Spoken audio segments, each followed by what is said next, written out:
iniciar nossa última live, primeiro webinar, Diálogos em Administração das Faculdades Souza Marques.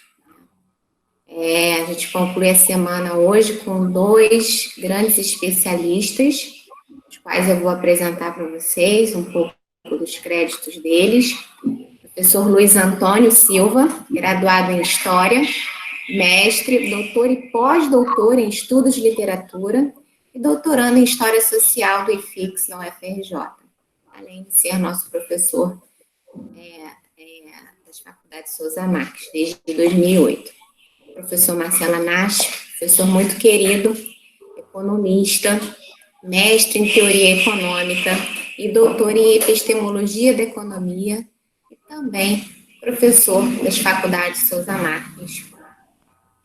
E hoje, ambos, vão abrilhantar a nossa noite com uma boa exposição sobre o tema Mudança, Economia e Relações Sociais, Possibilidades para o Futuro, dando uma abordagem sobre o comportamento na economia e no trabalho, como as epidemias transformam o mundo. Nós pedimos a gentileza que todos coloquem os seus áudios no mute e, por gentileza também, se possível, os vídeos, deixando apenas as credenciais de vocês para que na nossa tela fiquem em evidência os 2 palestrantes da noite.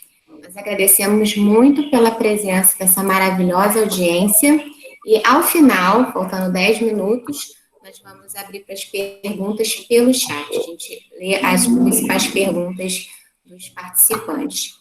Então, vamos deixar agora em destaque o professor Anache e o professor Luiz Antônio, a quem damos boa noite e boa noite, desejamos sucesso essa noite.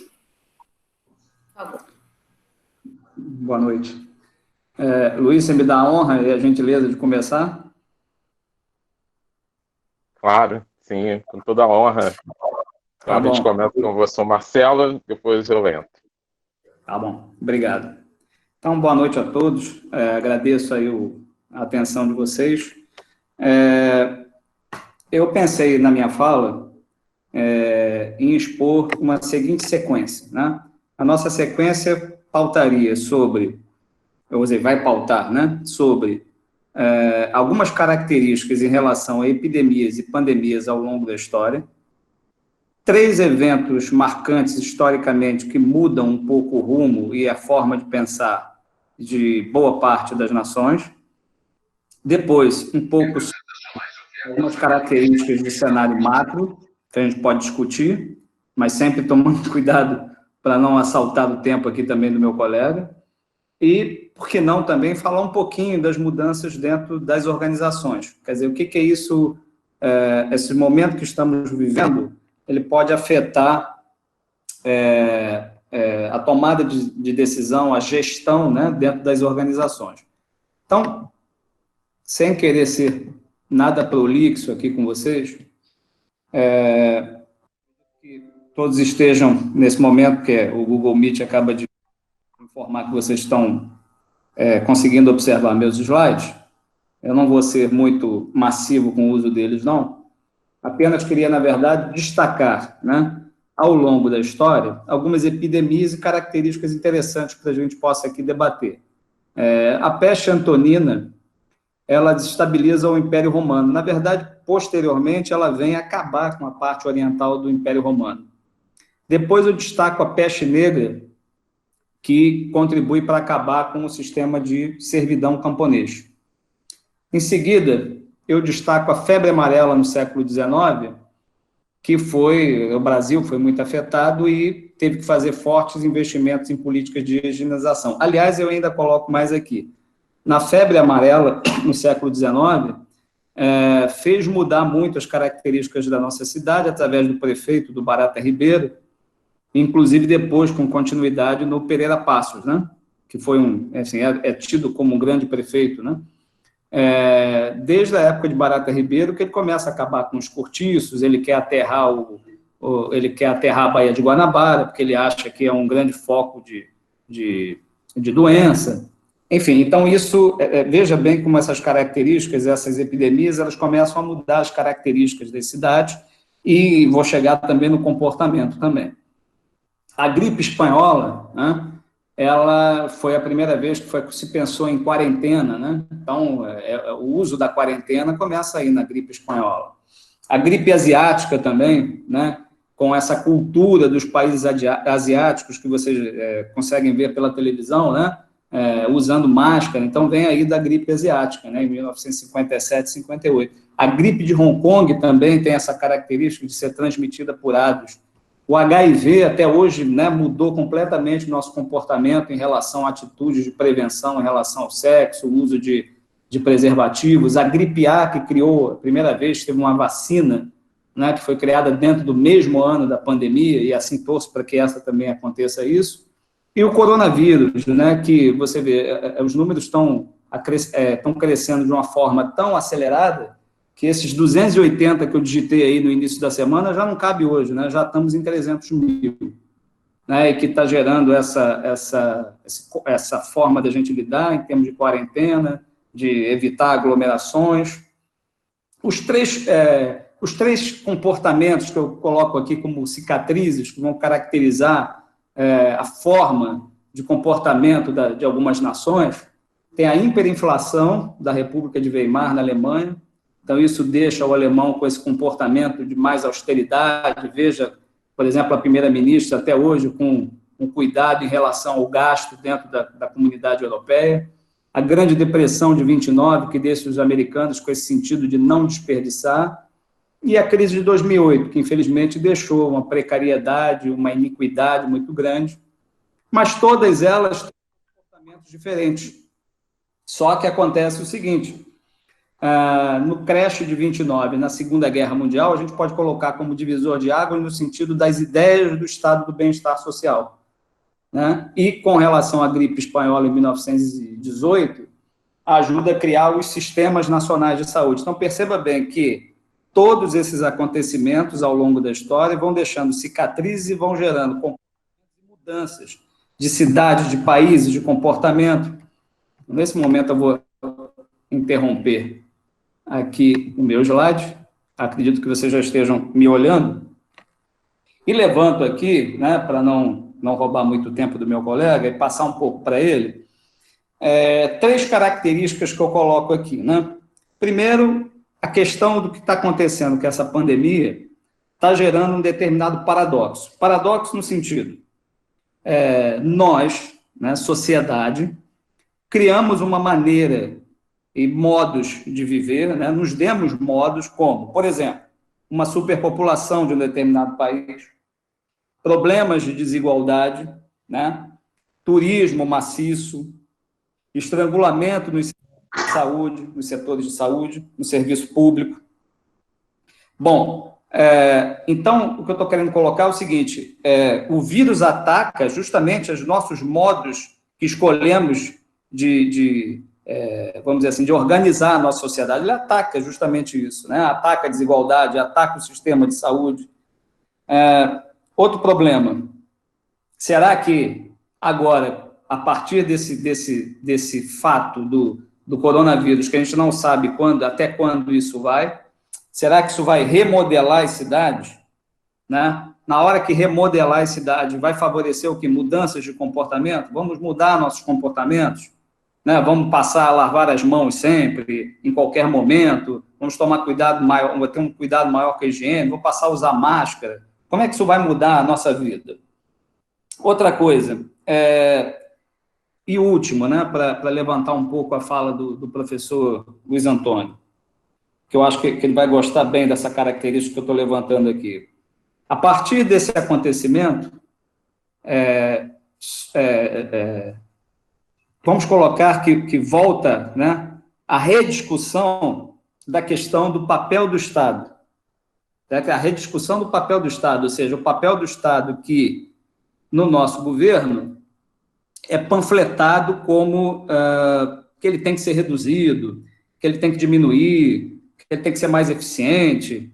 Enfim, eu acho que isso levanta, de novo, a questão do rediscutir esse papel do Estado.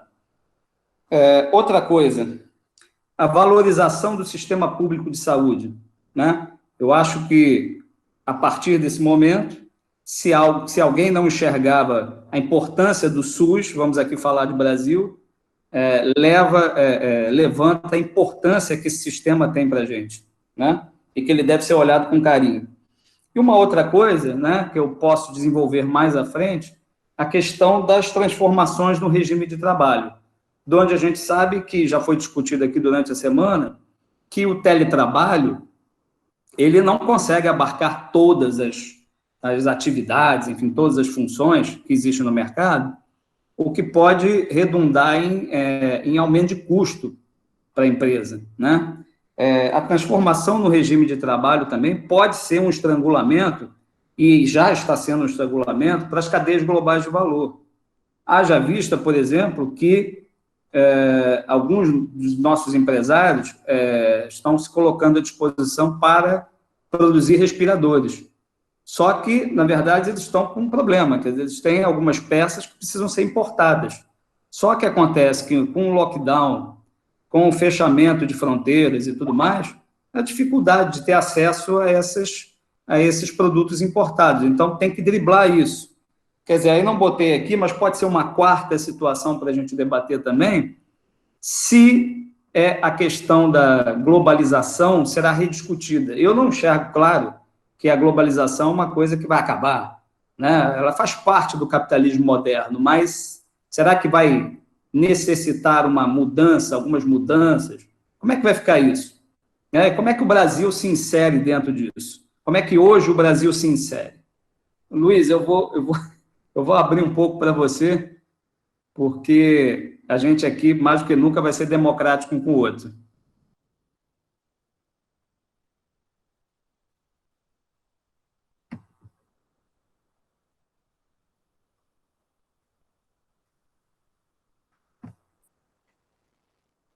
Sim, Marcelo, obrigado por passar a palavra. Vocês escutam bem? Eu estou com um fone aqui mais improvisado. Vocês conseguem me ouvir bem? Sim. Ah, então, perfeito. Ótimo. Você apresentou esse histórico, né, em relação às pandemias e o posicionamento, né, dos países. E a gente percebe muito bem, né, desde o século passado para cá, que a grande estruturação dos estados para enfrentamentos de situações como essa.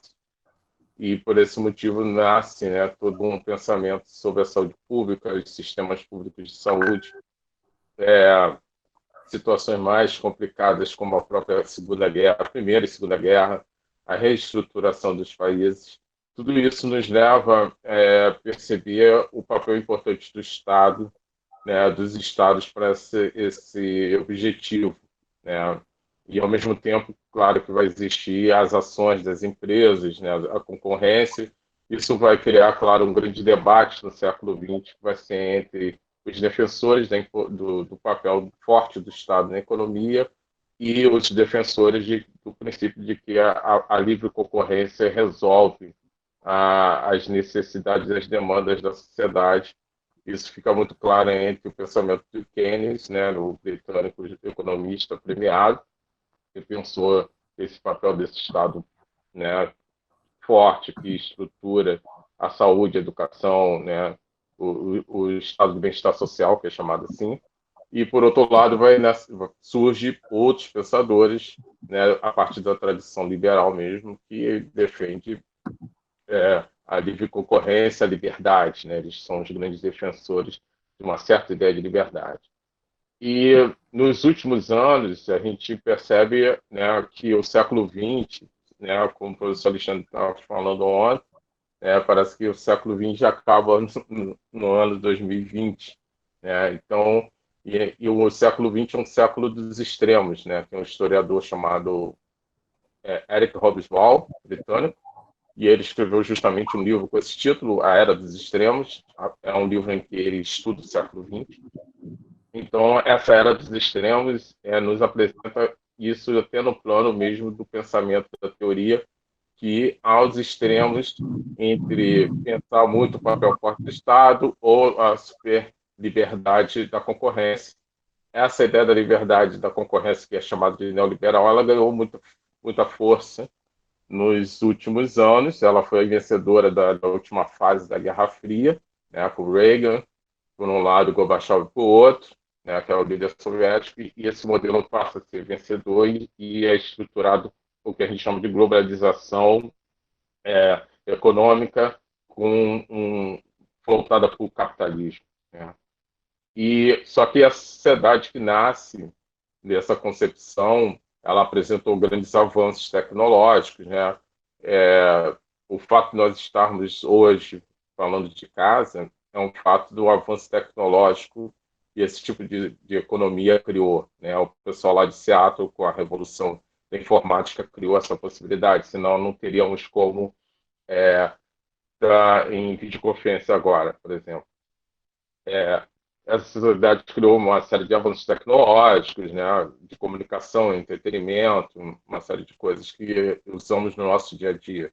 Mas essa concepção de sociedade também trouxe um forte individualismo, uma grande preocupação com um hedonismo. Então, os indivíduos deixaram de lado as concepções coletivas, eles passaram a ver as iniciativas de Estado e bem-estar social, né, que reestruturou a economia do mundo, que criou a possibilidade de uma grande classe média nos países, de vários países, para educar seus filhos, enfim, ter sistema de saúde pública como o nosso SUS, enfim, tudo isso passou a ser objeto de grande crítica e, ao mesmo tempo, a gente tem uma estruturação de uma sociedade muito competitiva e, ao mesmo tempo, a subjetividade das pessoas passou a ser desenhada muito na ideia de um narcisismo, né?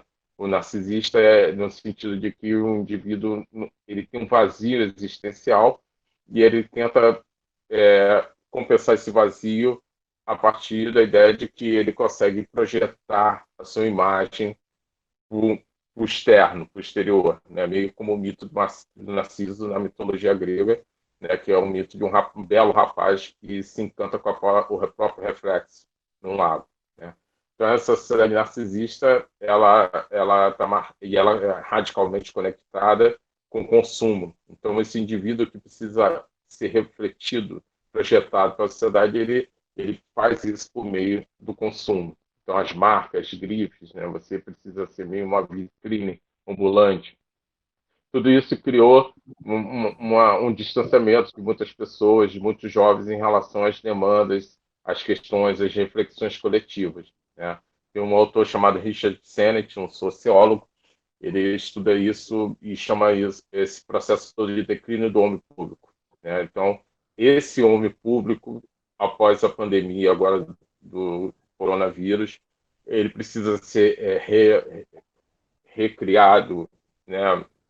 Claro, para um outro contexto, mas a gente precisa do homem público, um homem que compreende a necessidade inicialmente até da própria higiene pessoal em relação à prevenção, um homem que precisa compreender o funcionamento do Estado para cumprir o sistema de saúde pública, porque tanto o sistema público ou privado, numa pandemia como essa, a gente percebe que ambos entram em possibilidade de colapso.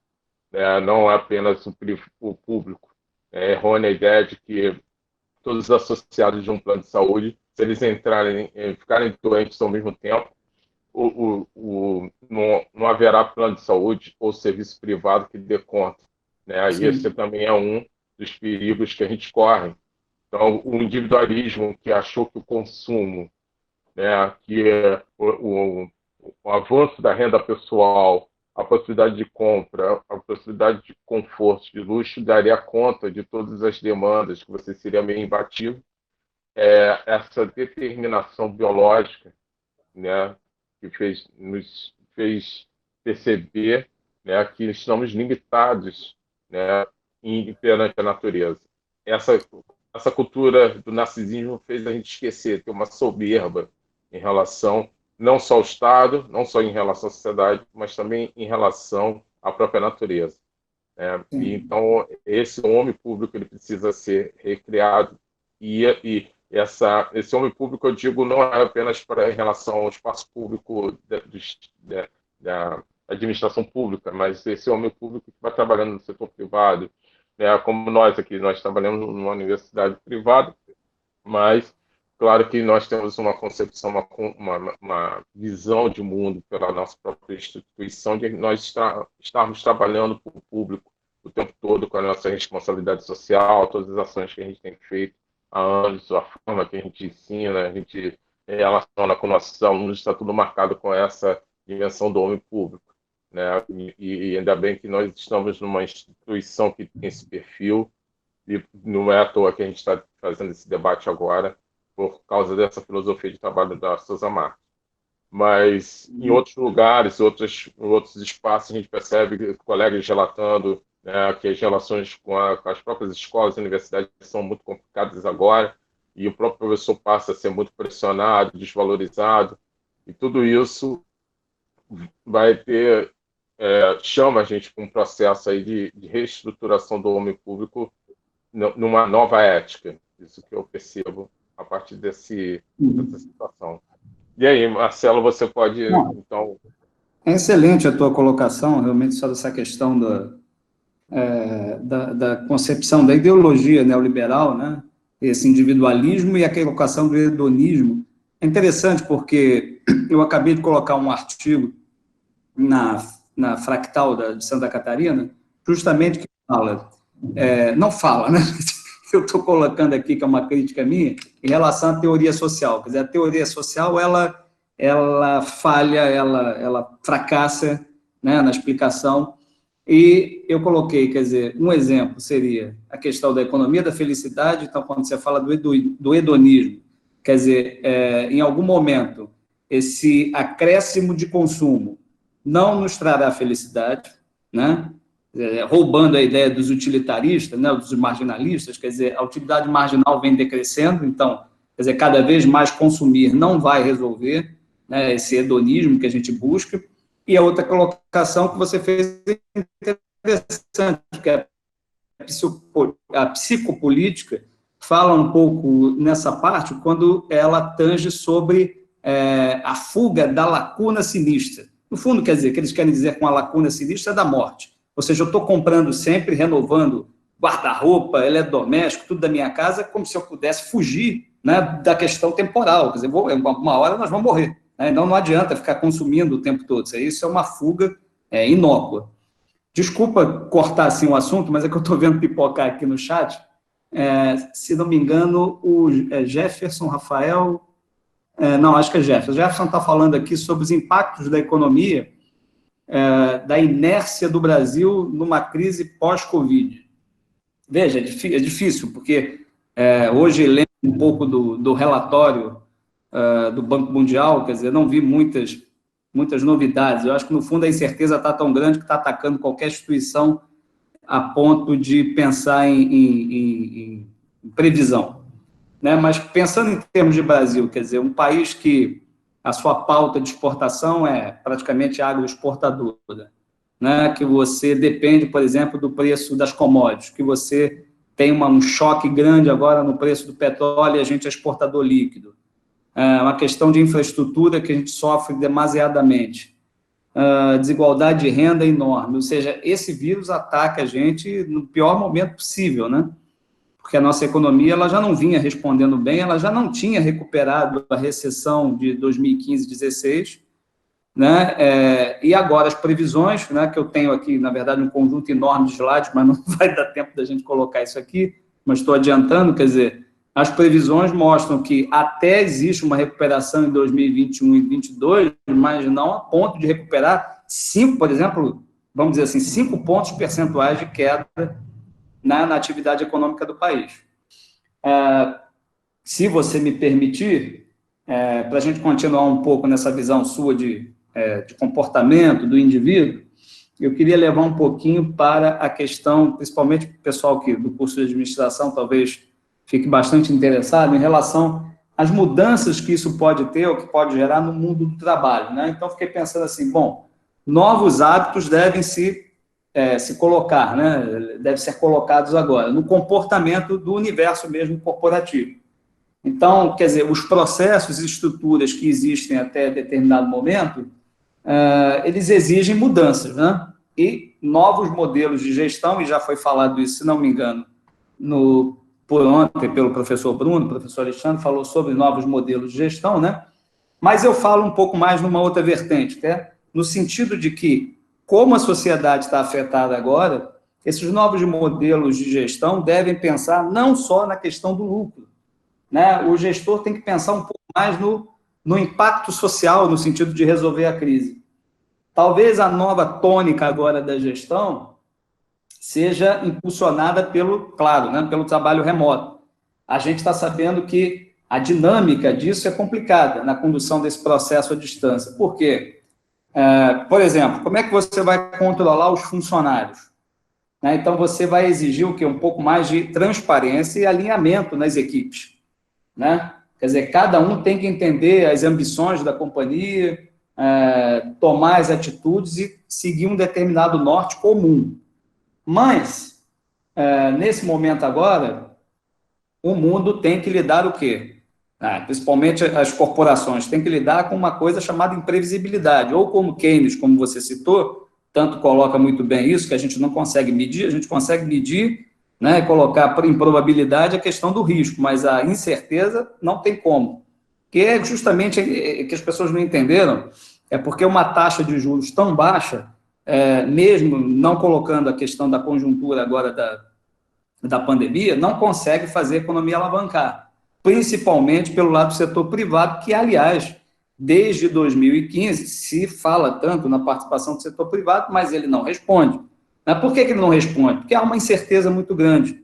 Né? A complexidade da economia brasileira e a incerteza tão grande, e as questões políticas que, na verdade, a gente vem tropeçando, né, desde 2014, não nos permite, nesse momento agora, pensar numa alavancagem, nem até ontem, sem a pandemia, através do setor privado. Bom, isso para mim é claro. Então, a necessidade agora de quebrar esse modelo dentro da gestão do comando e controle, ou seja, concentrado na alta liderança. Então, esse modelo da empresa tradicional, nesse momento de imprevisibilidade, começa a perder sentido. Quer dizer, uma equipe que veja tudo que está acontecendo, entenda os desafios, os objetivos, vai ter capacidade de reagir. Né?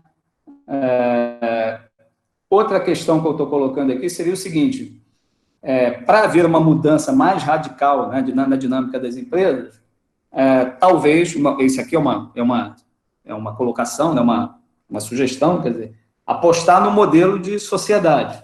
Um modelo de sociedade onde os trabalhadores têm participação significativa dos lucros nos resultados, e que eles entendam as movimentações, as fricções de mercado, para que eles consigam entender o impacto que isso tem dentro da vida pessoal dele.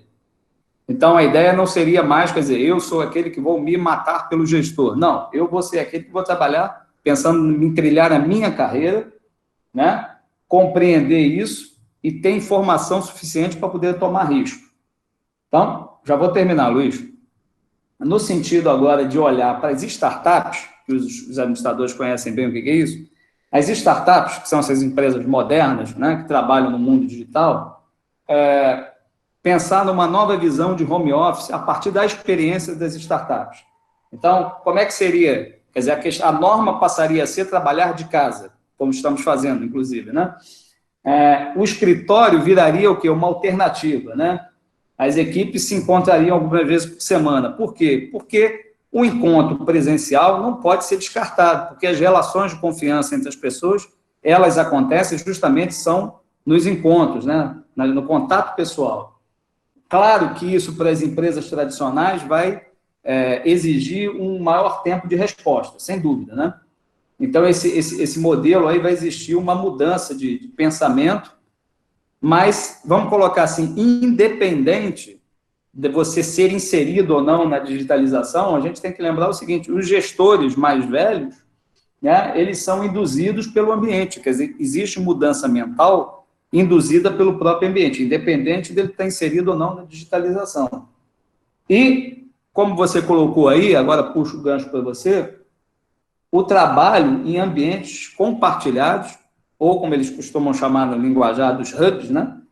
Influenciando tudo, influenciando o modelo, a forma de se vestir, né?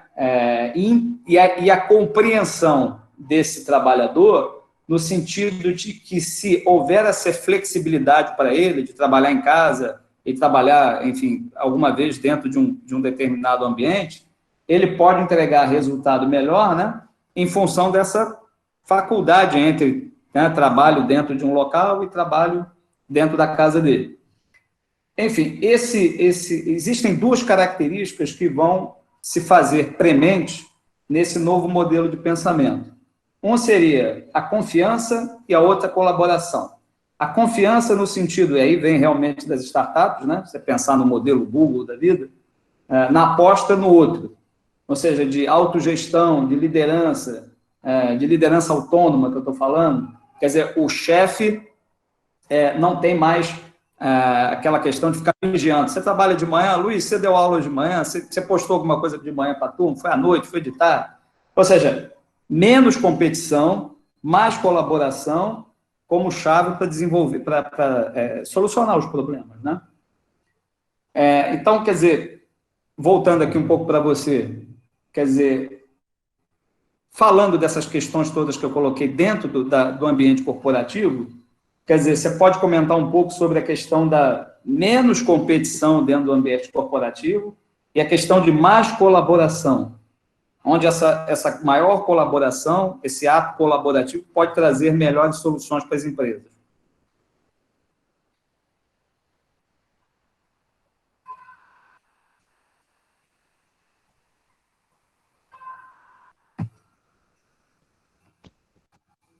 Ô, Luiz, está me ouvindo? Opa, vamos lá. É o seguinte, eu vi duas perguntas, vi da Viviane sobre o Enem, né? Tem tudo a ver com essa reflexão que a gente está fazendo sobre uma nova postura, né? Uma postura que já não está mais marcada, né, com a competição, a concorrência, né?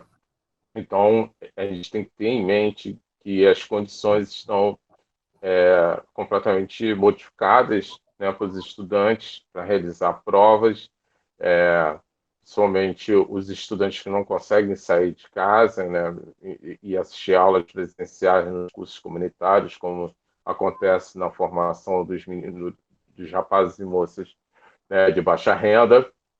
Claro que isso tudo tem que ser levado em conta para diminuir as grandes diferenças que já existem. Então, eu acho que a administração, isso é um bom exemplo em relação a essa administração que tem que levar em conta as situações, né? Então, essa postura fundamentalista de só ter uma posição fixa para todas as situações não dá certo.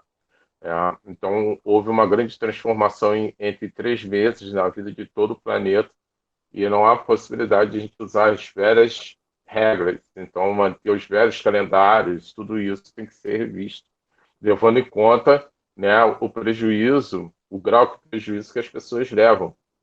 É. Tem uma pergunta também do Rafael Lobato em relação, né, à postura dos políticos, né, e os elevados salários, né, em relação ao gasto público com esses salários, é a mesma coisa, né?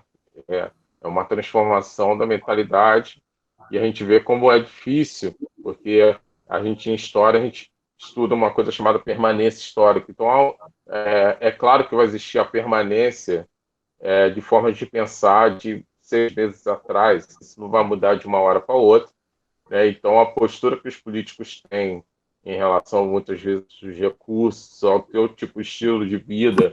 Então, a vida de muitos desses políticos está marcada nesse hedonismo, nessa ideia de você ser uma celebridade, essa ideia de que você ter seguidores, né? Mas a ideia do homem público, de um cidadão, eu posso ter votado no candidato A ou B ou C, mas o meu papel enquanto cidadão é não participar de um fã-clube desse candidato, e esse candidato recém-eleito, né? Mas sim de ser um cidadão com uso crítico, né? A crítica, né, conforme o filósofo Kant, alemão, né, do iluminismo, Ele fala que a crítica é a capacidade de a gente ver os limites das coisas, né? Então a gente tem que usar a crítica para ver o limite, não de falar mal apenas, mas ver o limite.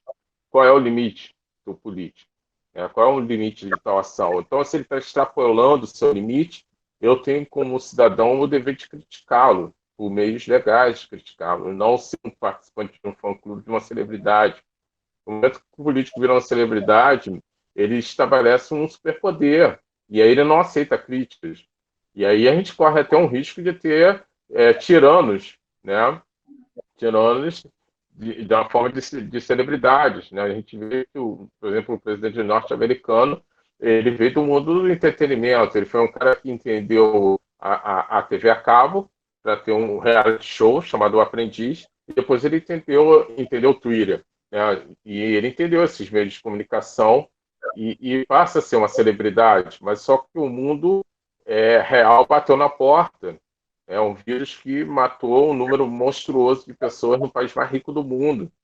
E esse tipo de limite, a crítica tem que ser feita, né? Então, não dá para a gente ter a postura de ser um defensor de A ou B ou C, como a gente é um torcedor de um time A ou B ou C, né? Então, essa questão toda do salário, questão do tipo de vida, a postura do político, o despreparo ou desrespeito que ele tem com o cidadão, tudo isso tem que ser objeto da nossa crítica e da nossa pressão para um novo tipo de vida.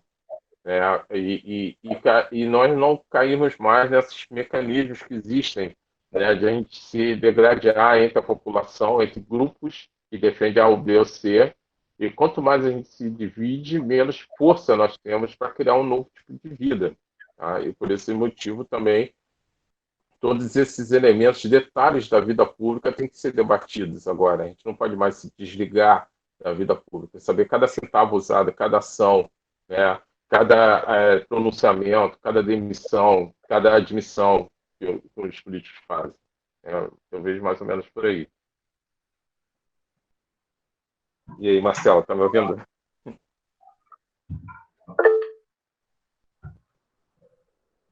Não estou ouvindo, mas vamos ver se a gente tem. Estou te ouvindo. Não, eu estava pensando aqui justamente de novo, né? Quer dizer, na teoria psicopolítica e essa questão que você colocou do comportamento do político, né? E do nosso comportamento também. Eu fiquei pensando, quer dizer, com a teoria psicopolítica, imaginando que ela preza justamente pela emancipação, né, dos nossos estados mentais de servidão, no sentido da gente estar embebido por um raciocínio, tipo que o meu problema, a questão de eu estar como estou, ou das minhas frustrações, é culpa do outro, quer dizer, está sempre no outro, o outro é o problema, a culpa é do outro que pensa ideologicamente diferente, a culpa é do outro, do político, que é outro partido, ou seja, o tempo todo a gente está patinando nessa mesma discussão, né? E a gente não anda. Isso aí que você colocou, que eu entendi, e estou fazendo uma leitura através do pano de fundo da teoria psicopolítica. Bom, meu computador deu um revertério aqui, que sumiu aqui a questão do chat, mas eu tinha visto Rafael, Alexandre, enfim, todos eles estão fazendo algumas colocações interessantes em termos de participação do setor privado, do setor público, né? Eu estava pensando aqui, e alguém também tinha colocado alguma coisa em termos de consequências macroeconômicas, né? Alguma coisa desse tipo. Então, quer dizer, voltando um pouco a isso, os efeitos, né, dentro da macroeconomia, quer dizer, a primeira de todas a gente sabe, quer dizer, a oferta de trabalho, que vai tentar se acomodar de forma no teletrabalho, né, seja nas mais diversos ramos, mas sendo que isso não se aplica a todos os processos, né? Então, a gente vai ter, de qualquer forma, uma redução de horas de trabalho e queda de produção. Isso é condição sine qua non. Haja vista a China, né, com sua indústria caindo a 50%, 70%, muitos setores, né? Outro efeito que a gente vai ter vai ser a reverberação em cima do consumo, não esquecendo que, dentro do PIB brasileiro, o consumo das famílias representa 60% a 63% de participação. Então, é muito alto. Significa dizer que a gente deve rever todos os mecanismos, a questão do crédito, né? Mas agora realmente fica complicado.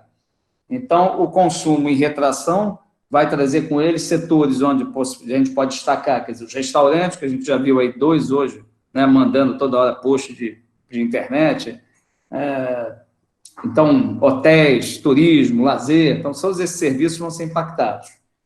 Com a demanda menor, quer dizer, os empresários automaticamente, quer dizer, já estavam, assim, bastante tímidos em relação ao investimento, agora piorou mais ainda, então, o investimento nesse momento é difícil, então, e isso vai ser amplificado ainda mais pelas questões de incerteza, né, do próprio Keynes, a colocação dele do medo, né? O lockdown em muitas regiões do mundo vai dificultar as exportações, então a demanda externa brasileira vai ter muito problema, as cadeias de produção internacionais, quer dizer, as cadeias globais de produção vão sofrer rupturas. Por que rupturas? Porque você vai ter problema de produção interna, você vai ter problema para importação, isso tudo vai impactar. Né? A gente pode dizer que o somatório dessa redução da jornada de trabalho, não da jornada, perdão, mas das horas totais de trabalho, né?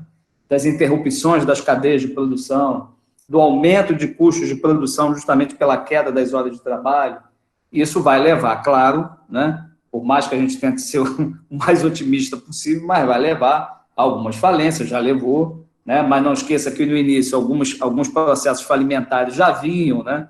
Vamos dizer assim, maduros, e aí, na verdade, apenas eles ocorreram nesse momento. Vai elevar o desemprego, não tem jeito, isso é complicado, né? O governo vai atacar isso, quer dizer, vai colocar programas, já colocou alguns programas em relação a crédito, tentar salvar as empresas, tentar colocar mecanismos de que o empregado continua recebendo, enfim, tentar socializar as perdas, né, com o Estado, mas ainda assim a gente vai ter perdas, né? Vai ter aumento realmente da população desempregada. Então, se você olhar para o lado financeiro, que é outro canal também que impacta, por que impacta? Porque você tem a questão da antecipação da recessão pelo mercado financeiro, que ele já está antecipando tudo o que está acontecendo, e em função dele estar antecipando com essa incerteza toda, vai havendo toda essa queda que a gente tem observado nas bolsas, né? E essa queda nas bolsas leva o valor das empresas também a serem reduzidos. Você tem problema nas restrições de condições bancárias. Por que você tem problema de restrição bancária? Porque você vai ter agora uma prudência maior na atribuição do crédito, né? Então, você tem PIB em queda, o desemprego em alta, o estabilizador automático da economia. O que é o estabilizador automático? Uma espécie de colchão, que é justamente o acesso ao seguro-desemprego. Isso vai corroborar, né? Ou, vamos dizer assim, vai contribuir com a elevação do déficit fiscal, o déficit primário, né? Esse déficit ainda vai ser somado com despesas que o governo já está tendo, né, em função de despesas que a gente pode chamar de discricionárias, né? Que ele está para poder combater as consequências da pandemia, e, no final, menos de dívida pública, que não é só no Brasil, né? Vai ter essa consequência de aumento da dívida pública no mundo inteiro, né? O Brasil não fica sozinho nisso. Por que pode demorar um pouco? Aí, acho que pegando o gancho, não me lembro se Rafael, Alexandre, né, perguntou alguma coisa sobre isso. Por que pode demorar um pouco a saída, né? Você tem estudos, por exemplo, que mostram diferentes cenários que eu teria aqui também. Depois posso mandar esse material para vocês. Quer dizer, você tem estudos que mostram, né, que, por exemplo, numa conjuntura pessimista, a economia, a União Europeia podia chegar a 8% de queda, os Estados Unidos idem. Você tem cenários menos pessimistas, mais otimistas, mas, enfim, a rigidez dos salários, dos preços, né, somado com os problemas no crédito, né, com impactos de dificuldade na questão do crédito. No Brasil, então, a inadimplência já estava alta, então você já tinha muita gente com problema em crédito, né? Assim, o governo tentou, assim, timidamente, através da Caixa Econômica, tentar começar a melhorar essa questão, e você vai ter também, somado a isso, as falhas de coordenação dentro da oferta. Quer dizer, dentro da produção, você tem falhas de coordenação, quer dizer, as cadeias, elas estão quebradas. Né? Você pensa, por exemplo, na indústria automotiva, imagina essa cadeia de produção, está toda esfacelada. Bom, Aí a gente poderia colocar aqui vários, vamos se dividir aqui em dois cenários. Quer dizer, você poderia ter um cenário de recuperação que a gente chama de uma forma V, quer dizer, uma forma V, eu consigo sair, ter uma recuperação mais rápida, né? Mas isso é um cenário muito otimista, onde você quer entender que as políticas fiscais e monetárias, elas vão surtir efeito. A meu ver, quer dizer, as políticas fiscais e monetárias, mesmo muito bem colocadas, né? Mesmo a política monetária dando muita liquidez aos bancos, ao setor financeiro, ainda assim, com a incerteza da economia, com a dificuldade, com choque de oferta, choque de demanda, né? Com isso tudo, acho que você tem dificuldade. Então, o cenário, vamos dizer assim, de horizonte de recuperação nos estudos mais, assim, combinando um pouco os estudos que existem da área, levaria de 9 a 15 meses, ou seja, poderia passar um ano essa recuperação, tá? Um cenário, vamos dizer assim, mais pessimista, a gente podia dizer que a recuperação se daria num formato de U, né? Quer dizer, esse de 3 anos, quer dizer, do americano, quer dizer, um formato de U significa dizer, eu demoro mais tempo para sair dessa desaceleração da economia, demora mais tempo, né? Quer dizer, eu acho que é um pouco isso, quer dizer, Luiz, e colocar, quer dizer, colocar para você de volta o sentido de, quer dizer, a importância da participação do Estado nesse momento de crise, né? A rediscussão essa globalização, né? Desse fenômeno de globalização que a gente vem intensamente aprofundando desde a década de 90, onde a divisão do trabalho no mundo, né? Ficou muito concentrada, por exemplo, na China, né? Vide os exemplos aí das importações de respiradores, de luvas, de máscaras, que a gente fica dependente. Pode-se rediscutir isso, né? Essa questão da globalização. Eu acho que é isso, quer dizer, e a terceira e a última parte, talvez falar um pouco sobre, vamos dizer assim, a questão do estado do bem-estar, né? A gente já comentou um pouco sobre isso, e por que não a revalorização de certas atividades que algumas vezes ficam desprezadas, né? Por exemplo, o pessoal agora levantando a importância da enfermagem dentro dos hospitais, as assistências sociais, os cuidadores de idosos, que são atividades que devem ganhar mais importância agora também. Perfeito. Eu acho que essa mudança ela precisa, né, ser iniciada com uma grande mudança no sentido do conhecimento, né, essas áreas que muitas vezes são esquecidas e se mostraram fundamentais, né, tanto para salvar pessoas e serão para reconstruir a vida, né, e eu percebo também, né, tem pessoas até colocando aqui em relação, né, o Manuel colocou sobre a possibilidade, né, dessa nova vida menos hedonista, menos consumista, nos colocar mais próximos de uma posição mais ecológica, né, mais valorização do meio ambiente. Essa questão toda dessa divisão do trabalho internacional, que tem a globalização, pode nos incentivar a retomar uma industrialização, mais uma industrialização com sustentabilidade. Então, vai nos colocar, as próprias universidades particulares, públicas, também podem ter um novo espaço, né, na formação de novos profissionais com essas habilidades, né? Com certeza, nós, a partir de agora, no nosso trabalho, seremos incentivados e vamos produzir conhecimentos compatíveis com a nossa nova demanda, né? E a gente deixar um pouco de lado, seguir cegamente celebridades, gênios, né? Porque nos últimos anos surgiram vários ditos gênios, né, do youtuber, né? Principalmente quando esses indivíduos falam da nossa área específica, a gente percebe uma grande limitação, mas muito recurso, né, de retórica e recurso visual para esse indivíduo dar uma aparência de verdade, né? E agora a gente tem que ter a valorização do conhecimento. Então, nós, professores, futuros professores, a gente tem que ter a consciência do nosso papel na sociedade, né? Então, aulas públicas, aulas como nós estamos fazendo agora aqui, né? Via internet, abrir para o grande público, né? A gente tem pessoas com certeza que estão assistindo a nossa palestra, nosso debate, mas não são alunos nem funcionários, nem professores da Sousa Marques, já estamos atingindo outras pessoas. Eu acho que a gente tem que manter essa linha para fortalecer as pessoas na dimensão do conhecimento, né? A desvalorização do conhecimento produziu um grande número de mortes, né? As pessoas muitas vezes questionaram o conhecimento médico, o conhecimento científico, né? E o que nós temos, né, de prova hoje sobre a situação toda, o isolamento e seguir as determinações dos infectologistas é a forma mais eficiente de enfrentar o coronavírus hoje.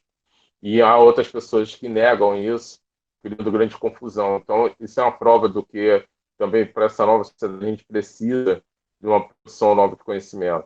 Até o mercado financeiro, né, eles trabalham com uma previsão, mas eles colocam uma previsão distópica, né? Eles poderiam trabalhar já com outros cenários de incentivo, então mudar um paradigma. Eles estão olhando o cenário ruim hoje, então faz o mercado financeiro todo cair. E eu acho que vale a pena a gente ter uma possibilidade de uma postura mais positiva, né? Acho que a positividade vai ser importante para a gente, né? O professor Antônio Domingos perguntou sobre o Churchill, né, em relação a o espaço público ou a opinião pública ou a opinião publicada, né? E eu acho que isso vai em contra a mídia, né? Então, essa opinião publicada também vai ter que ter uma grande transformação dos meios de comunicação na fabricação de ídolos, na fabricação de gênios, tudo isso que eu estava falando agora há pouco tem que ser também transformado a partir da nossa visão da população, uma visão mais crítica. Então, isso vai em conta também que eu estava falando da educação. A gente vai precisar de uma educação mais eficiente para a gente desenvolver uma crítica mais eficiente em relação ao que é publicado, em relação a quem está, né, nos meios de comunicação. Por exemplo, hoje em dia aparecem pessoas fazendo, né, essas ditas lives de exibicionismo das suas casas, dos seus estilos de vida. Né? Uma menina que fez uma festa após coronavírus, porque ela se infectou, mas ela ficou é, curada e fez uma fé, né, indignou muitas pessoas. Mas agradeço a fala, as perguntas, né, a possibilidade de a gente conversar um pouco e vamos para a nossa conclusão. Tá? Muito obrigado.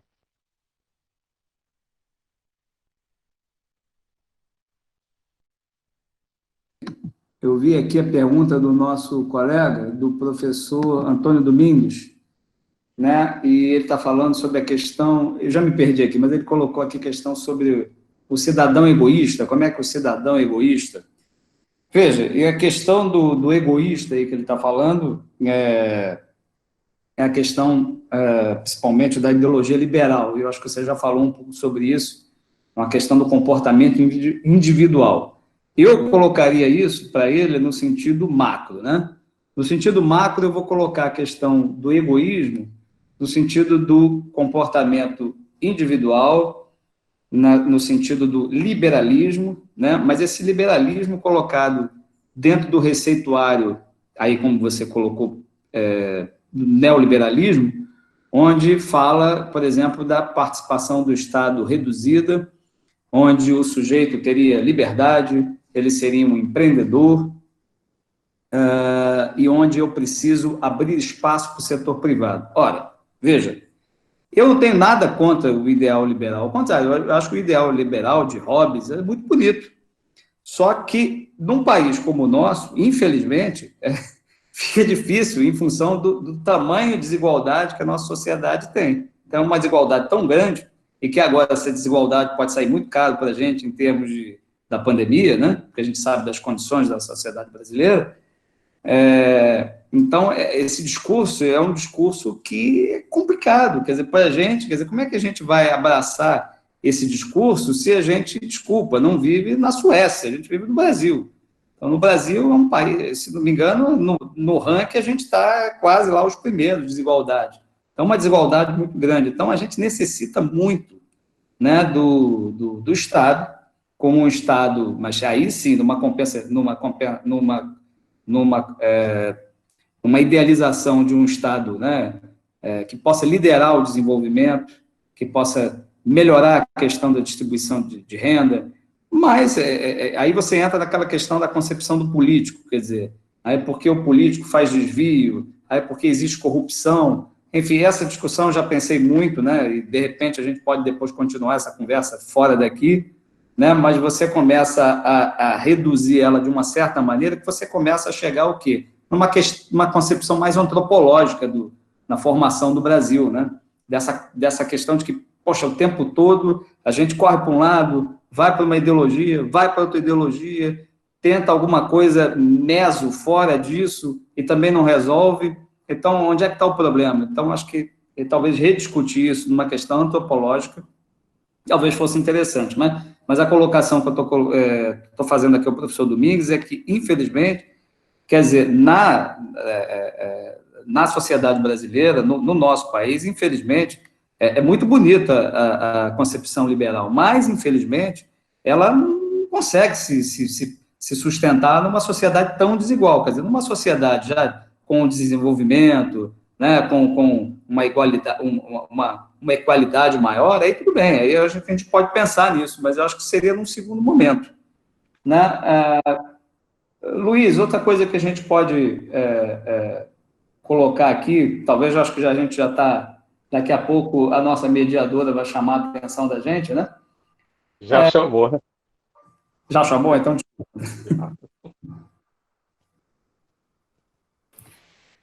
Muito obrigada, professor Marcelo. Professor Luiz, quer falar mais alguma coisa? Não, só agradecer, e agradecer, Marcelo, também, e depois a gente continua esse debate. Então, Marcelo, vamos combinar uma outra situação. A gente aprofundou, a gente colocou aqui. Maravilha. Bom, não, ainda haverá as considerações finais, professor Luiz e professor Marcelo. Tá é muito rico, sem sombra de dúvida, todas as abordagens feitas por vocês. Mas é importante até registrar nesse último dia, né, sem cortar a linha de raciocínio, eu sei que está bem interessante, a presença de todos, né, praticamente todos os professores do nosso curso, né, no nosso curso de administração, além do professor Marcelo Anache, além do professor Luiz Silva, temos o professor Alexandre Pinto Ribeiro aqui presente mais uma vez, né, que ontem ele palestrou conosco, o professor Flávio, o professor Antônio Domingues, né? Temos também o professor Manuel, o professor Eduardo Marques, né, de Ciências Contábeis, que é o nosso coordenador de contábeis. Temos aqui a professora Desirê, né, o professor Franklin, né, assim, uma série de professores, se eu estou esquecendo aqui, até me desculpa, eu estou lendo tudo, mas muito rápido, que está no deadline rápido aqui, mas, assim, com muita alegria, né, nós tentamos apresentar nessa semana uma boa parte do corpo docente, né, do nosso curso, né, que, sem sombra de dúvida, faz a diferença, tem construído uma história junto com a Souza Marques, e é importante, né, destacar que não é somente esse corpo docente, mas que realmente faz a diferença na graduação de administração, na graduação de ciências contábeis, como também todos os apoiadores que nós temos na Souza Marques, nos diferentes setores, né, como a professora Simone Maranhão, que também nos prestigiou mais uma vez todos os dias nessas lives que nós tivemos na nossa primeira webinar em diálogo de administração. A professora esteve conosco, o professor Rui Fonseca também está conosco, o Tássio, né, que trabalhou bastante com a comunicação, né, a divulgação do nosso trabalho, e falando nessa divulgação, sem cortar a linha de raciocínio de vocês, é importante até apresentar algumas, só silenciar um pouquinho aqui o microfone, para eu poder falar que está dando uma interferência, desculpa. Eu queria destacar rapidamente uma das iniciativas da nossa graduação em administração e das faculdades de Ciências Contábeis e Administração de Empresas, que é a oferta, a partir de segunda-feira, vai estar disponível nas nossas redes sociais, tanto no Instagram, como no Facebook, como no nosso site e no LinkedIn. O curso é 100% gratuito, né? Vai ser online, assim como está aqui no Google Meet, vai ter sujeito à lotação, que é a oficina online de entrevistas por competências. Como a gente tem aqui uma expressiva presença de pessoas que ainda não conhecem a Souza Marques, é uma oportunidade interessante de nos conhecer. Quem vai ministrar vai ser a nossa professora Desirê Palharini, a professora que atuou, né, no primeiro dia de nossas lives, terça-feira, junto com o professor Felipe, que também está presente aqui conosco, né? Então, é importante destacar como a gente precisa estar preparado para esse mundo tão incerto que nos apresenta, né? A pandemia, a gente pode fazer várias previsões, a gente pode pensar de várias formas, né, o que vai acontecer, mas uma coisa é certa, nós não podemos deixar de continuar nos qualificando e estar aptos para o mercado de trabalho. É importante também aqui destacar, né, a presença mais uma vez honrosa aqui junto conosco, nos prestigiando, a presidente da nossa fundação, né, a professora Leopoldina Souza Marques. Se ela deseja falar, dar uma palavra para todos, né, por favor, estamos aqui para ouvi-la também, professora. Deseja nos falar? Boa noite. Só para parabenizá-la nessa coordenação dessa semana tão útil para os nossos alunos, mas também para cada um de nós. Queremos também agradecer ao professor Anache, professor Luiz, pela participação hoje, que foi bastante proveitoso para todos nós. E, professora, que outras mais possam acontecer. Parabéns pelo curso, parabéns a cada professor que participou e parabéns para nós que tivemos a oportunidade de assistir e muitos de compartilhar também. Muito obrigada e uma boa noite a todos. Boa noite, muito obrigada mais uma vez, professora Leopoldina, que nos prestigiou, né, junto, né, com todo o corpo docente presente hoje, né, o que evidencia, né, o compromisso da nossa faculdade, do nosso curso, de formar cidadãos prontos para o mercado de trabalho e para a vida, né, muito além do mercado de trabalho.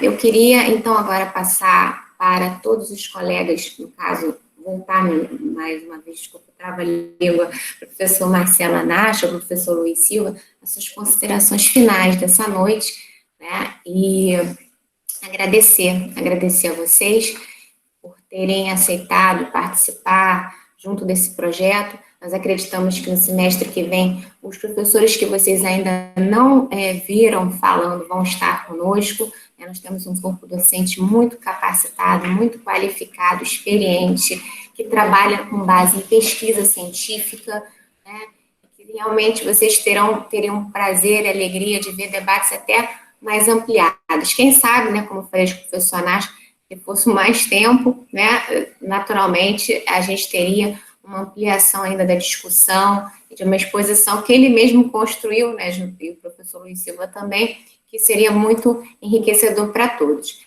Então, passando agora a palavra para os nossos palestrantes para as considerações finais. Por favor.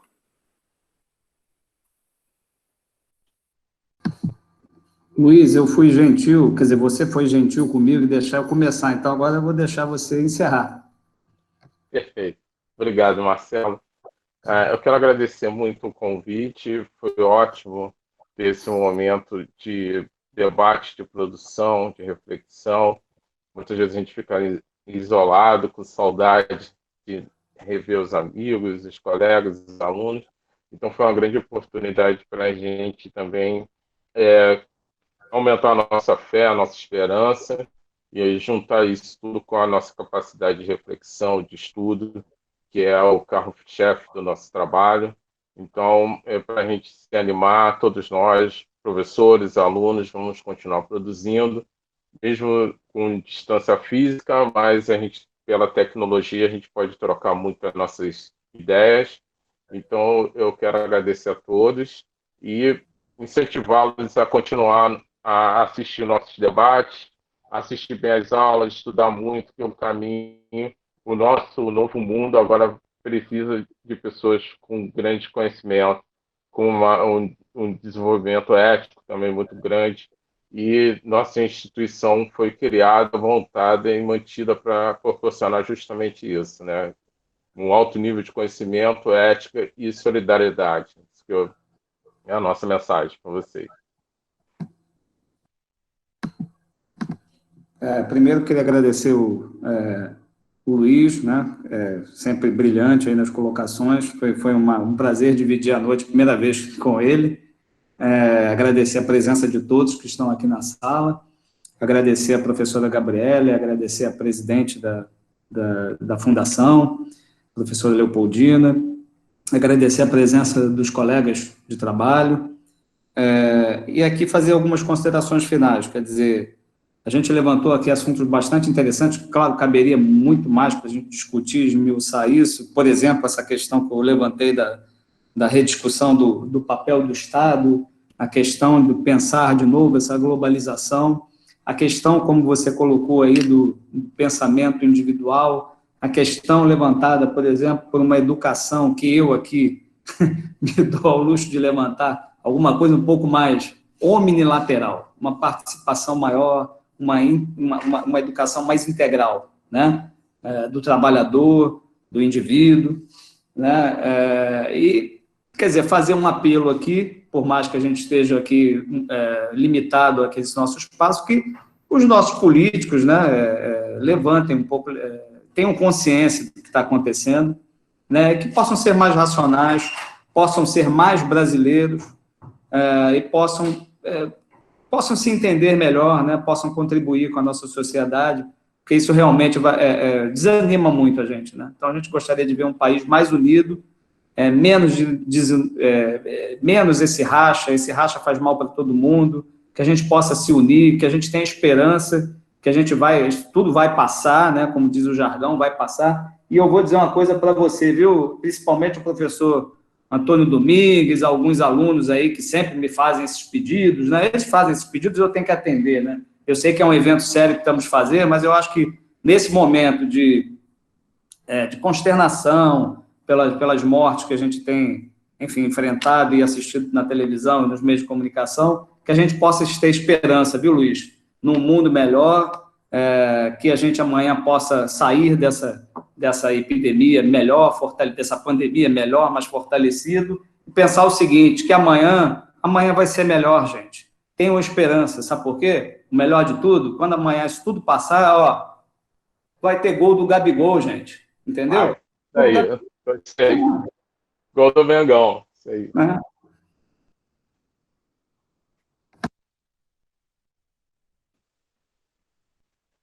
Maravilha. Boa deixa, professor. Quero também agradecer, esqueci dos coordenadores que fizeram parte também, professora Bárbara, de Pedagogia, professor Gerbert, né, PNC. São muitas pessoas, né, que fizeram parte dessa semana e da noite de hoje. Se eu esqueci alguém, eu peço desculpas aos alunos comprometidos que nós temos aqui no curso, né, que estão presentes.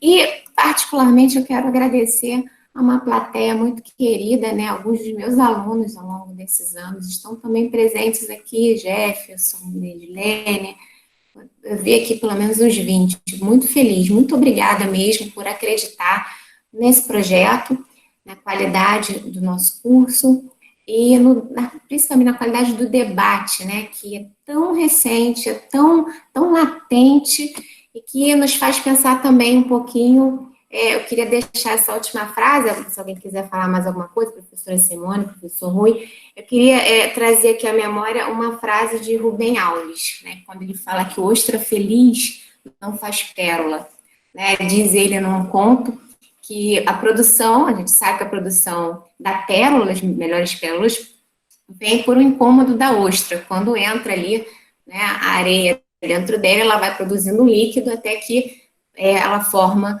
uma pérola. Então, assim, a gente está vivendo um momento de adversidade na sociedade, nunca antes previsto, mas talvez esperado, né, porque a história é um pouco cíclica. Então, as dores, algumas dores, alguns desolamentos por conta dessa pandemia, talvez venham trazer à tona novos negócios, talvez novas ideias, propostas, coisas que podem, inclusive, deixar a próxima fase, a próxima etapa mais bonita do que a atual ou até a anterior.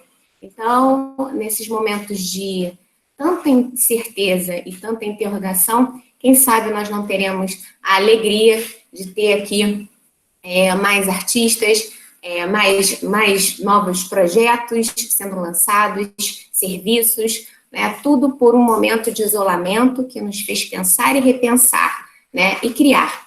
Né? Acho que a inovação ela está aí associada a todo esse momento de crise. Né? Em grandes momentos de crise, a gente percebeu historicamente que algumas coisas boas aconteceram. E seja esperançosamente o que vai acontecer com a humanidade e com o nosso país. Agradeço a participação de todos, um abraço. Registro aqui também o professor Roberto Rivelino, né? O professor Manuel, foram muitos. Um forte e grande abraço, muito obrigada a todos e a todas que fizeram parte desse lindo projeto, primeiro webinar Diálogos em Administração das Faculdades Souza Marques. Um grande abraço para vocês e a gente conclui esse evento nesse momento.